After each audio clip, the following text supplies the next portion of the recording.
Ikaw ba Kristohanon? Malisod pa sabton ang kamatuoran? Gusto ka ba nga masayod kung unsa ang angayang buhaton sa adlaw-adlaw nga pagtulunan sa kinabuhi? Paminawa, oras sa leksyon. Programa nga gibuhat alang sa pagtuon sa Biblia. Maghahatag kanimo og klaro nga tubag sa daghang mga pangutanas kinabuhi. Oras sa leksyon. Imong maangkon ang suod nga relasyon, ikaw ug ang Dios. Lunes hangtod Biyernes, alas 6 sa gabi. Magsusi, magtuon, kinabuhi nga walay limbo. Oras sa leksyon, ug karon, aniya ang imong alagad.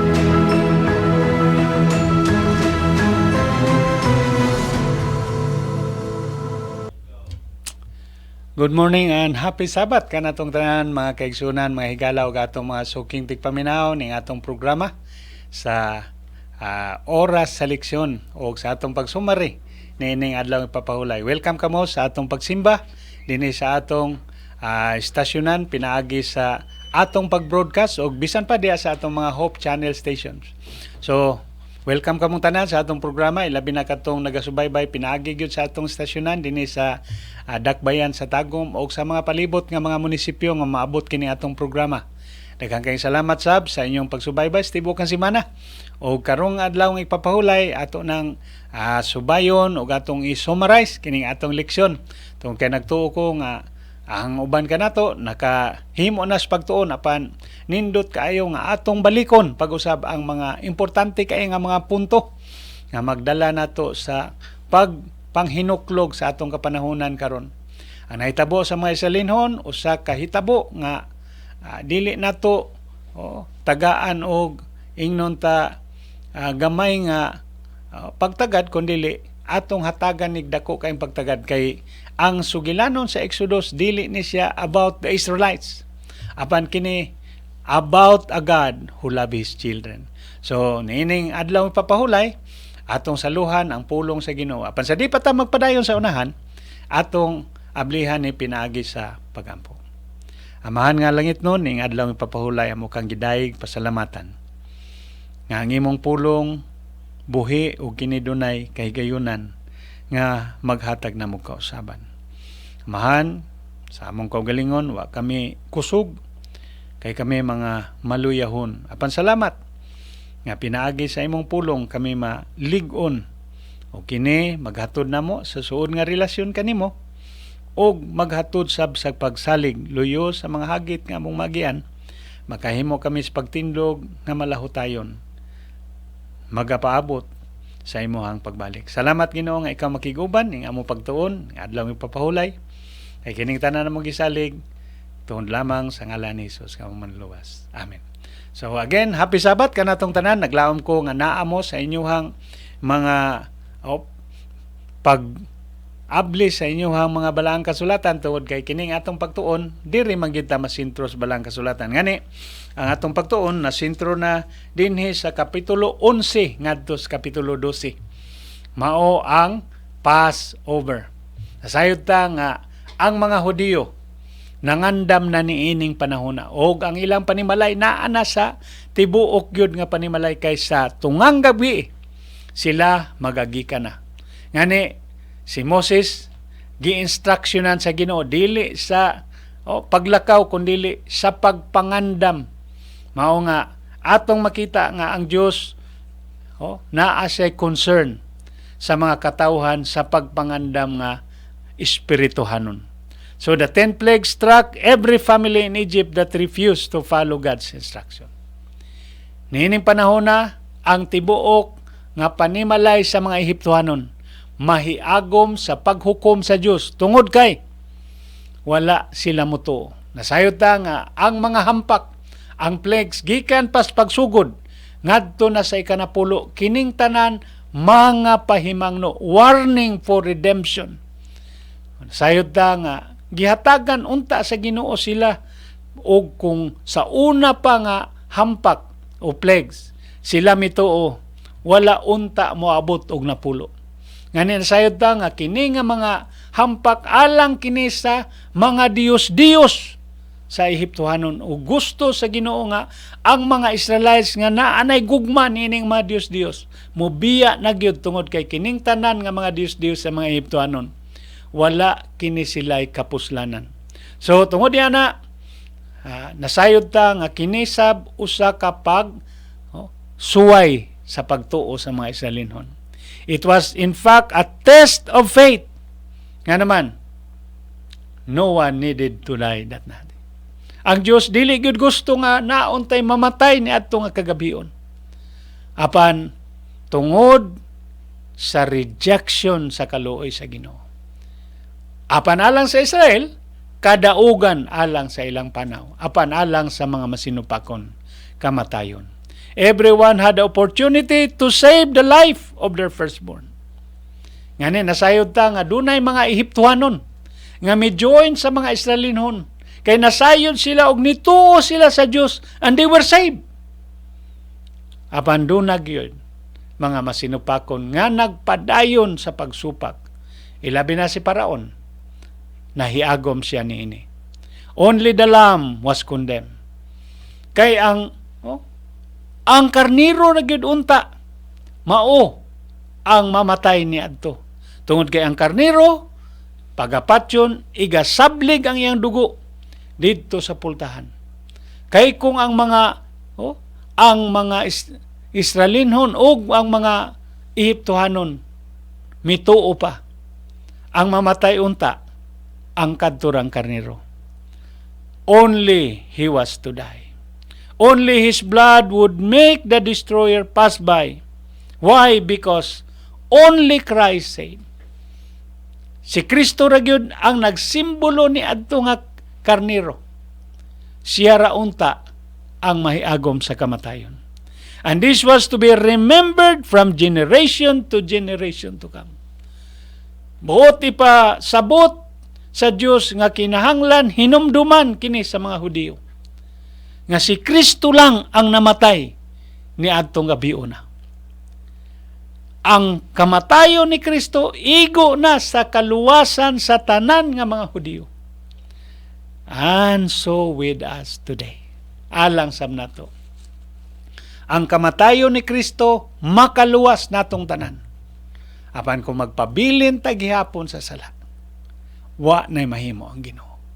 This is the last chance nga gihatag sa Ginoo. Ang mga Ehiptohanon nakadawat sila diha sa kapitulo 11 sa Exodus og pahimangno. Ang mga Hudiyo sab nakadawat sila sa pagpangandam diha sa kapitulo 12 mga bersikulo 1 ngadto 16. Ngani gisultian sila specifically nga ang dugo unya igasablig ang ilahang karniro ilang pagkakaunon magluto sila nga way mga libadura walay yeast unya duna pay mga pakapin nga mga pagkaon sama ni atong mapait nga pagkaon kay aron mahinumduman nila ang kapait nga ilahang naangkon sa Ehipto alang kini sa mga Israelinon apan kini mamahimo nga tamis unya sa diha nga sila mobiya na aron sila mahinumdom og sa ilang paghinumdom ilang ikasugilon unya sa mga kabataan sa diha nga magahimo sila sa panihapon nga sama niini ilang mahinumduman nga ang Dios usa ka Dios nga mahigugmaon og mao nga kining napulo ka mga hampak nga gipadala ngadto sa mga Ehiptohanon ila sab nga isugilon aron nga ilahang maeksperiensyahan ang kaluwasan kay gusto sa Ginoo nga matag tuig mahinumduman ang kaluwasan nga iyahang gi-offer ngadto sa iyang katawhan. Diha sa Exodus kapitulo 11 bersikulo 1 ang balaang kasulatan nagaingon, and the Lord said to Moses, I will bring one more plague on Pharaoh and Egypt. Ngayon siya, og siyo ba mingon kang Moses, usa pa kahampak igapadala ko sa ibabaw ni Paraon og sa ibabaw sa Ehipto. Sa human ni ana, siya magatugot kaninyo sa paglakaw gikan dinhi sa dihang magtugot na siya sa pagpalakaw kaninyo sa walay duha-duha, iga salikway gayud kamo niya dinhi nga tanan. Kipay mangnuan sa Ginoo nga tugutan mo og padalion pagyud mo sa pagpalakaw. Kaya nga naman, surely shall drive you out altogether. And after 3 days of darkness, Pharaoh became angry with Moses and forbid him to return to palace.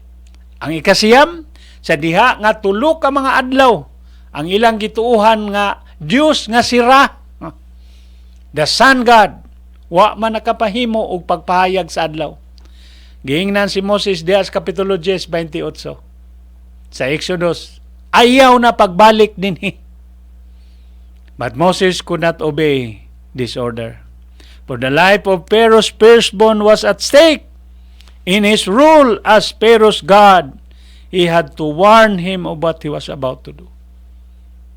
Ang pagbalik ni Moses, aron pahimangnuan unta si Pharaoh sa katapusan nga mahitabo sa iyang anak kung magmagahi gyud siya sa pagpalakaw sa mga Israelinon. Aba nasayod ta sa sugilanon nga si Pharaoh wa maminaw. Now it was Moses who left Pharaoh's presence in anger. Nganong nasuko si Moses, kay dili mo tuo si Paraon. Ug nasayangan si Moses sa kahigayunan nga gihatag sa Ginoo alang sa nasod sa Ehipto. Angry at his stubbornness and the consequence of his decision. Si Moses na mismo ang nasuko sa kagahi sa kasing-kasing ug sa pagkamasinupako ni Paraon. Despite the respect for Moses, many Egyptians refused to heed the warning. Daghan sab nga mga Ehiptohano nga wa gyud mamati apan malipay ta nga dunay namati. The time of divine judgment has come. Diha sa Exodus 12, versikulo 12, kung atong basahon ang balaang kasulatan, nindot kayo ang gisulti dinhi. Kay mulakaw ako ni adtong gabhiuna, latas sa yuta sa Ehipto, o patyon ko ang tanan nga mga panganay sa yuta sa Ehipto. Tao og mananap usab, og magahukom ako batok sa tanan nga mga Dios sa Ehipto. Ang gitarget unta sa Ginoo ang mga Dios sa Ehipto. Dili unta ang mga tao. Abanarong nasayran nga ang mga Ehiptohanon wa mobiya sa ilang Dios. Mao nga sa katapusan nga panahon higalag mga kaigsunan. Ang Dios nahigugma sa makasasala. Apan nagdumot siya sa sala. Apan kung ikaw dili mobiya sa sala, sa diha nga ang sala pagasunugo na, pagawalao na, dako kayong tsansa nga ikaw maapil sa pagsunog. Busa sa diha nga doon na pa'y kahigayunan. Sama kang Moses nga naa siya ikasuko kang Paraon. Ngano nga dili niya tuuhan nga kini makahatag og kamatayon sa mga inosente, bisan pa ang mga kabataan nga bag-o pa nga natawo nga kamagwangan. And for the proud, arrogant, and exploitative punishment and the obligation to return was extorted. Ayaw nagbalik din Sumala pa ni Paraon. For the obedient to God's command to pass over punishment and to be freed. Alang sa masinupakon, kamatayon. Apan alang sa mga masinulundon. Diha sa Exodus 11, sitting adto sa 8, kaluwasan alang sa tanan. So ang Dios naghatag og preparation alang sa mga Hudiyo. Diha sa Exodus kapitulo 12 versikulo 3, klaro kaayo ang gisultis bala ang kasulatan. Magasulti kamo sa tibuok nga katilingban sa Israel nga magaingon, sa ikanapulo ni ining bulana sila magakuha ang tagsa-tagsa og usa ka nating karnero sumala sa gidaghanon sa mga panimalay sa iyahang amahan. Usa ka nating karnero alang sa usa ka panimalay. Wa ginagingon ang Ginoo, andam mo og tubig, andam mo og pagkaon. Apan ang gusto sa Ginoo, ang pagpangandam nga espirituhanon. Mausab sa atong panaw nga Kristohanon. Ang Ginoo wa na ginagsugo nato pangandam mo og daghang kwarta.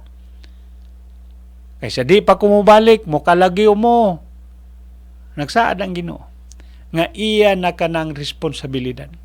Mao nga ang masalinhon, they have to be ready spiritually to accept Jesus as the only safety. Nagtuo sila nga kadtong maong karniro nga mo si Kristo, maurag yo'y ilang kasiguruhan sa ilang pana og tinuod. Wala sila mabalaka sa ilang pagkaon, sa ilang pag-aimnon dito sa kamingawan because they were spiritually ready.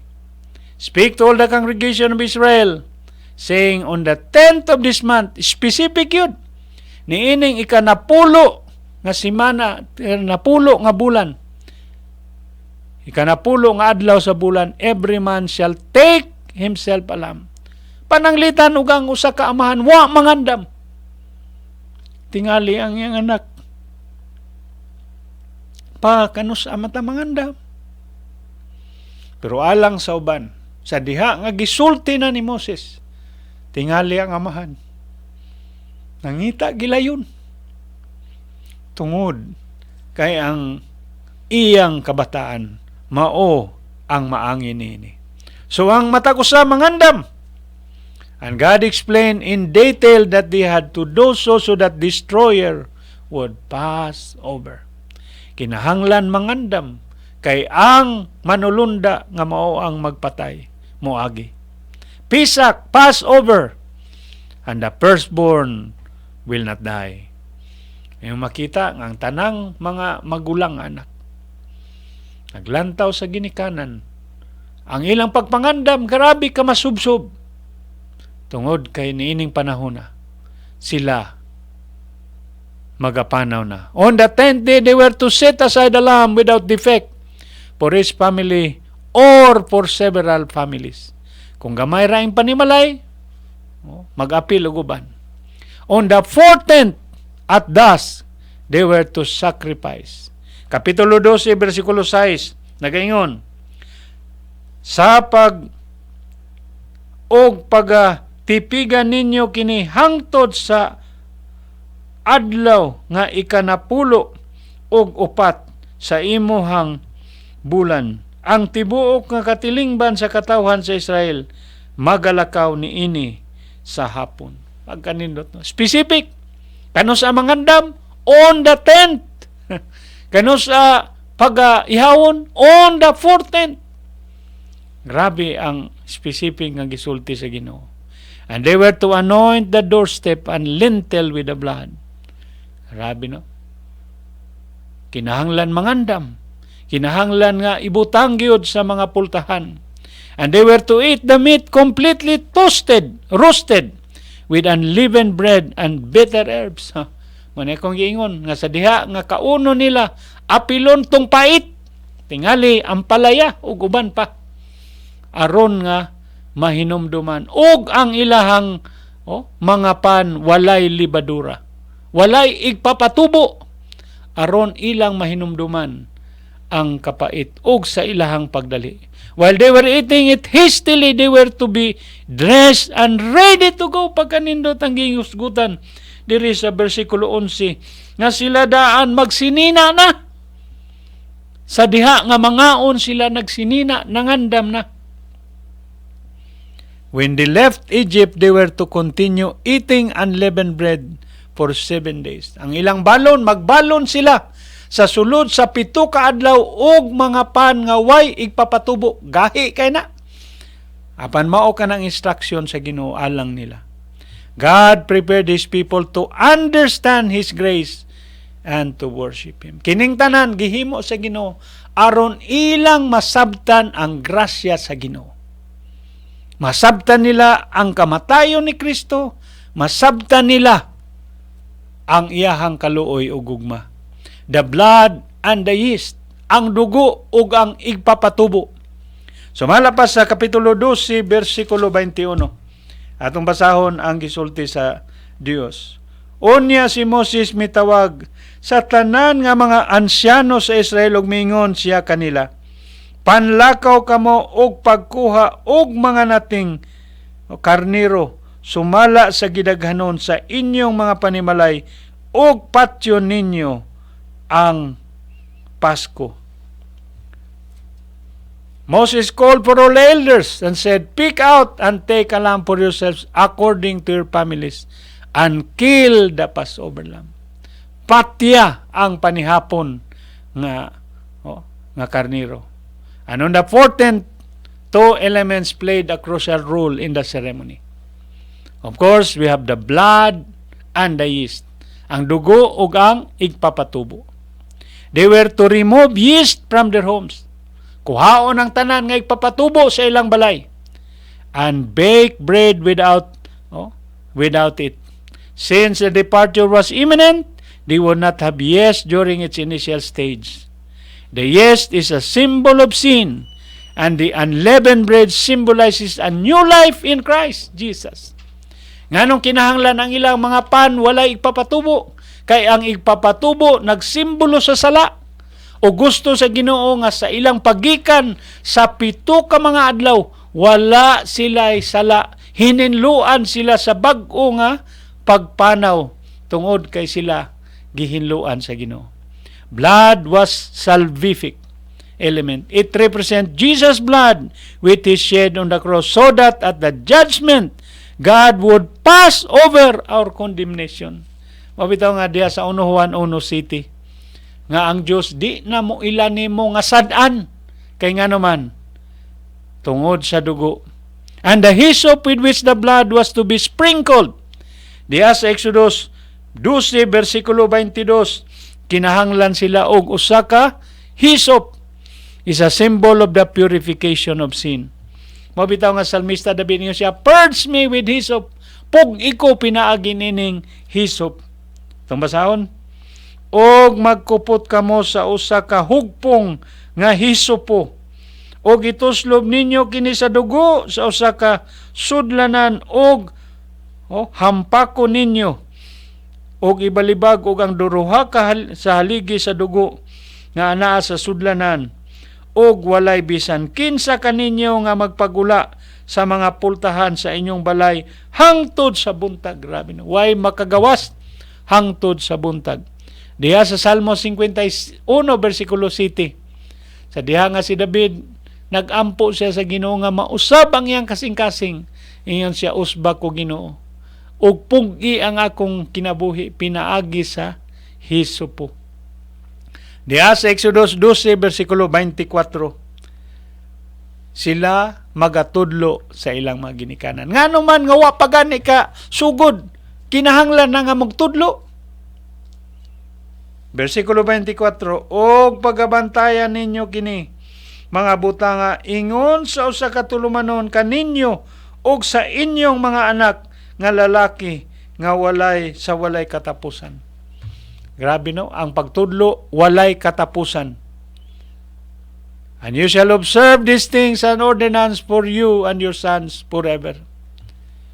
Matag tuig ilang isilibrar kini.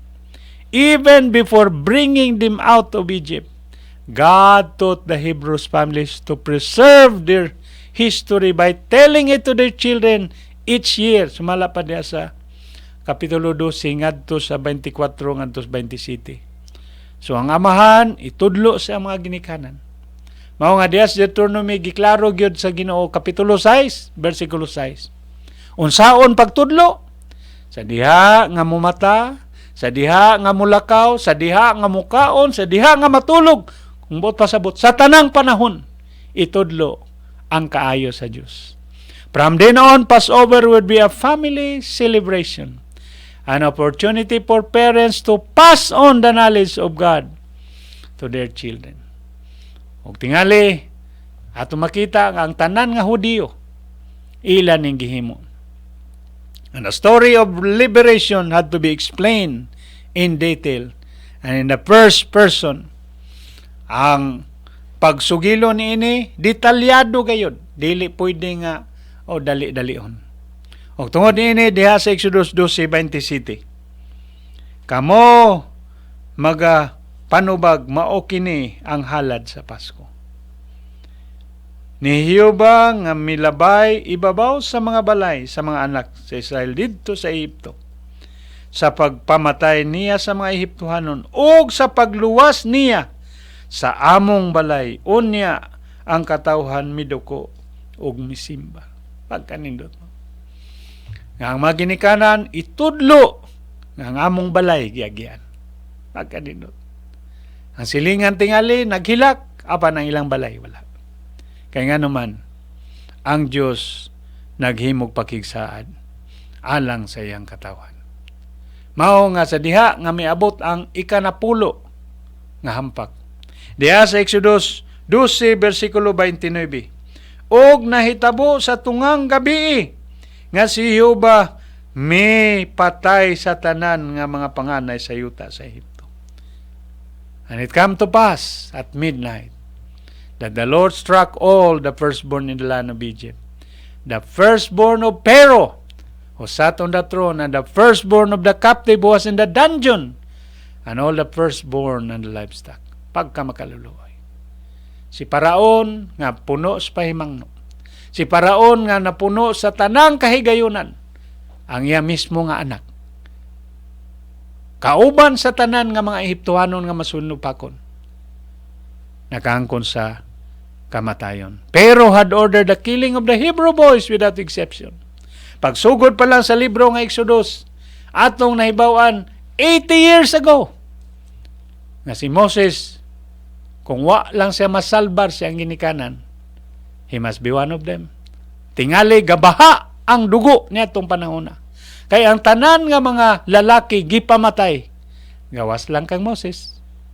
Diha sa Exodus Kapitulo 1, versikulo 22. God determined the condition death only the firstborn. May gani, kaya Ginoo ang kamagwangan lang. Apan kung gi-apil pa lang sa Ginoo ang edad gikan sa 2 ngadtos paubos, tingali pagkadaghan ang mahiagom sa kamatayon. In every house where the blood of the lamb was not anointed, at least one person died. May gani, kay usa lang ang namatay. The judgment of God had fallen in full force upon the Egyptian God. Kay gusto ipadayag sa Ginoo nga ang mga Diyos sa mga Ehiptohanon wala kini kapuslanan. Ang God, Ra, the God the Son, si Paraon, nag-ilasab siya nga siya Diyos. Ang iyang anak, gituuhan sab sa mga Ehiptohanon nga Diyos. Kaban kumusta man ining panahon na? Ang paghukom sa mga Ehiptohanon, paghukom sa mga Diyos. Of whom Pharaoh was the representative. Siya mao ang representante sa tanang mga Diyos. Niining panahon na. No Egyptian god raised his hand to help, nor could Pharaoh do anything to prevent the disaster. Bisan si Paraon, dili makapugong kung ang Diyos na magahukom. As with Pharaoh, our sin can be negative effect to others. Sama kang Paraon, ang ato tingaling sala, dili makaapekto sa uban. Ang sala ni Paraon, naapektuhan ang tibok Ehipto. Apan how about you? Ikaw, ako, ang atong mga gitago nga sala, tingali. Wala maapektuhi ang uban. But as with Moses, our faithfulness and steadfastness can save many. Ang pagkamatinumanon, makaluwas og daghan nga mga katawan. Og tungod niya na, alang sa atong pagtapos, sa atong pagtuon ini nga kabuntagon. Gusto na kong basahon ang gisulat sa alagad sa Ginoo dinhi sa Spiritual Gifts, Volume 3, page 223. They were required to separate themselves and their children from the Egyptians. Silang tanan gipahimangnuan nga di makigsandurot, dili mo ipon ngadto sa mga Ehiptohanon, and gather them in their homes and in their houses. For if any of the Israelites were found in the houses of the Egyptians, they would fall by the hand of the destroying angel. Kay kung dunay mga kanang mga laagan ni ining panahon na, mahiagom siya sa kamatayon. They were also directed to keep the feast of the Passover for an ordinance. Kitudluan sila nga kini ilang himuon nga ordinansya, and then teach their children. When the children should inquire what's this service mean, they should relate to them their wonderful preservation of Egypt. That when the destroying angel went forth in the night to slay the firstborn of men and firstborn of the beast, he passed by their houses, and not one of the Hebrews were slain that had the token of the blood upon their doorstep. They, some Egyptian, entreated to be permitted to come to the houses of Israel with their families. Dunay mga Ehiptohanon nga mihangyo nga muuban sa mga Hudiyo. Upon that fearful night when the angel of God should slay the firstborn of the Egyptian, and they were convinced that their gods whom they had worshipped were without knowledge and had no power to save or destroy, the Israelites welcomed the believing Egyptian to their houses. Pagkanindot nga ang mga Hudiyo, ilang gidawat ang mga magtutuo nga mituo sa Dios. Higalag mga kaigsunan, pagkanindot sa sugilanon sa Passover. Nagtuo ko nga daghan tag nakutlo niini nga kabuntagon sa atong pagtuon. Ayaw kalimot. Karong sunod semana ato na pong tun-an ang mga importante kaayong libro o mga talambagon din sa libro sa Exodus. I'm excited. Nagtuo ko nga dunay giandam ang Ginoo nga panalangin alang kanatong tanan. Spiritually, aron ta ma-enrich sa pagdumala sa Dios sa iyang katawhan ug bisan pa sa atong kapanahonan. Ako'y kasubo nga ang atong panahon di na gyud motugot. Sa ngalan sa atong mga pangulo dinhi sa atong simbiyahanan o sa atong Hope Channel live matag adlaw ipapahulay. Kini ubos nga higala, manamilit atong tapuson ning atong pagtuon pinagis pagampo. Among Dios nga balaan, salamat kaayo. Nga nining adlaw papahulay imo kami gihatagag kahigayunan nga among mabalik sa pagtuon ang mga importante kay mga punto. Sa among leksyon ini nga semana mahitungod sa katapusang panihapon o Passover. Amahan, nagtuumi nga doon na kay mensahe alang kanamo. Tabangi mi matag adlaw nga mosalig kanimo. Nga bisan unsa nga circumstances kinabuhi. Nasayod mi nga ikaw nahigugma o gusto nimo kaming luwason. Ug salamat kang Kristo nga iyang giuli ang dugo alang sa among kaluwasan. Pinagi sa pagtuo kaniya magkabaton sa mig kaluwasan. Salamat nga imong gidungog kini among mga pagampo. Kay kinita na namong gisalig gilao mga pagadawaton tungod lamang sa ngalan ni Hesus nga manluwas. Amen. Galag mga kaigsunan, daghang salamat sa iyong pagpakiguban sa atong buluhaton dinis kanginan oras sa leksyon. Happy Sabbath and God bless everyone.